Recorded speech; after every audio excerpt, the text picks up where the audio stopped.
ओम शांति। आज की प्रेरणादायक कहानी संघर्ष का महत्व। एक बार एक किसान परमात्मा से बड़ा नाराज हो गया। कभी बाढ़ आ जाए, कभी सूखा पड़ जाए, कभी धूप बहुत तेज हो जाए तो कभी ओले पड़ जाए। हर बार कुछ न कुछ कारण से उसकी फसल थोड़ी खराब हो जाती थी। एक दिन बड़ा तंग आकर उसने परमात्मा से कहा, देखिए प्रभु, आप परमात्मा हैं, लेकिन लगता है आपको खेती बाड़ी की ज़्यादा जानकारी नहीं है। एक प्रार्थना है कि एक साल मुझे मौका दीजिए, जैसा मैं चाहूँ वैसा मौसम हो, फिर आप देखना मैं कैसे अन्न के भंडार भर दूंगा। परमात्मा मुस्कुराए और कहा, ठीक है, जैसा तुम कहोगे वैसा ही मौसम दूंगा, मैं दखल नहीं करूंगा।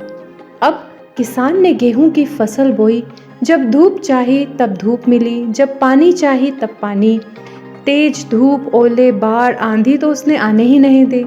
समय के साथ फसल बढ़ी और किसान की खुशी भी, क्योंकि ऐसी फसल तो आज तक नहीं हुई थी। किसान ने मन ही मन सोचा, अब पता चलेगा परमात्मा को कि फसल कैसे करते हैं। बेकार ही इतने बरस हम किसानों को परेशान करते रहे। फसल काटने का समय भी आया।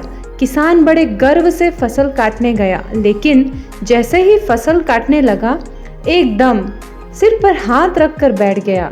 गेहूं की एक भी बाली के अंदर गेहूं नहीं था। सारी बालियां अंदर से खाली थी। बड़ा दुखी होकर उसने परमात्मा से कहा, प्रभु ये क्या हुआ?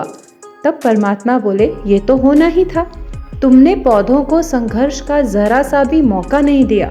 न तेज धूप में उनको तपने दिया, न आंधी ओलों से जूझने दिया।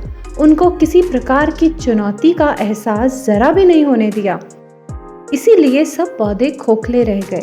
जब आंधी आती है, तेज बारिश होती है, ओले गिरते हैं, तब पौधा अपने बल से ही खड़ा रहता है। वो अपना अस्तित्व बचाने का संघर्ष करता है, और इस संघर्ष से जो बल पैदा होता है वो ही उसे शक्ति देता है, ऊर्जा देता है, उसके जीवन को संवारता है। सोने को भी कुंदन बनने के लिए आग में तपने, हथौड़ी से पीटने, गलने जैसी चुनौतियों से गुजरना पड़ता है, तभी उसकी स्वर्णिम आभा उभरती है, उसे अनमोल बनाती है।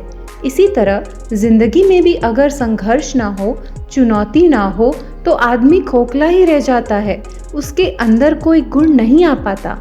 ये चुनौतियां ही हैं जो आदमी रूपी तलवार को धार देती है, उसे सशक्त और प्रखर बनाती हैं।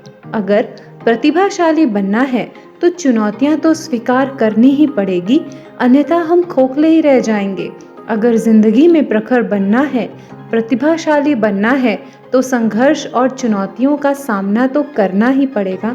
साथ ही आत्मा को स्ट्रॉन्ग बनाने के लिए, मन को एकाग्र बनाने के लिए मेडिटेशन का भी अभ्यास अवश्य करना पड़ेगा। तो राजयोग को अपने जीवन की शैली बनाएं, अपना जीवन सकारात्मक बनाएं। धन्यवाद। ओम शांति।